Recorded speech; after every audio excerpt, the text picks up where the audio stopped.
Ram Varma investigation నడుస్తూ ఉంది.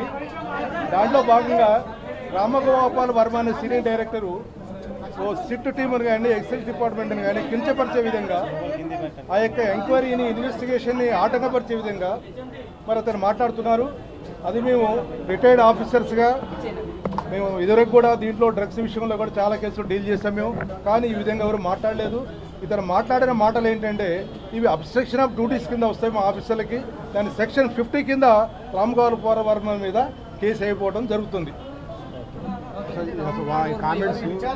విచారణ అధికారులు ఏ విధంగా చాలా విచిత్రంగా, ఇప్పుడు మేము సినిమా వాళ్ళం కాదు, అతను సినిమా డైరెక్టర్ స్థాయిలో అధికారులను కూడా మాట్లాడితే ఎలా ఉంటుంది? అది సబర్వాల్ బొమ్మ కూడా వేసి ఏదో చూపిస్తున్నాడు, ఏదో బాహుబలి 3 అని.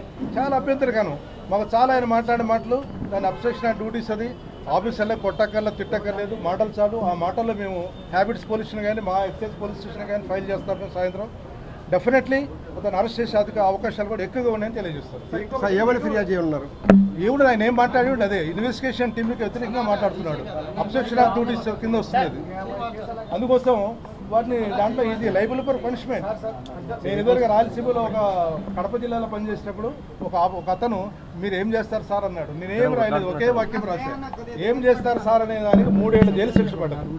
మరి ఈయన ఎంత మాట్లాడినప్పుడు ఒక డిఐజీ ఆఫీసర్ని మా సిట్ టీవీని ఈ విధంగా మరి కించపరుస్తూ అబ్స్ట్రక్షన్ ఆఫ్ డ్యూటీస్ కింద మాట్లాడాడు. కాబట్టి definitely he will be arrested. There is no doubt.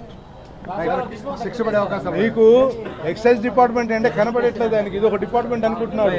Police department కానీ, నార్కోటిక్ డ్రగ్స్ కానీ, ఎక్సైజ్ డిపార్ట్మెంట్ కానీ 3 డిపార్ట్మెంట్కి ఈ ఎన్డీపీఎస్ కేసెస్ మేము డిటెక్ట్ చేసే అధికారం మాకు ఉన్నది. అది చాలా దగ్గర 30 ఏళ్ళ సర్వీస్ చేసాము మేము. దీంట్లో ఎన్నో కేసులు మేము పరిశోధన చేసాము.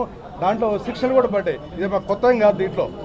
ఓకే, మీరు టాస్క్ ఫోర్స్లో పనిచేస్తారు. ఈ టాస్క్ ఫోర్స్లో పనిచేసినప్పుడు ఇలాంటి కేసులు ఏమన్నా మీరు డీల్ చేస్తారా? మేము ఇలాంటి కేసు మేము కేజీలు పట్టుకున్నాం. కేజీలు దొరికేది. కానీ ఆ రోజుల్లో మీరు టీవీలు ఇంత లేదు కాబట్టి పబ్లిసిటీ కాలేదు, పేపర్లో రాసేది.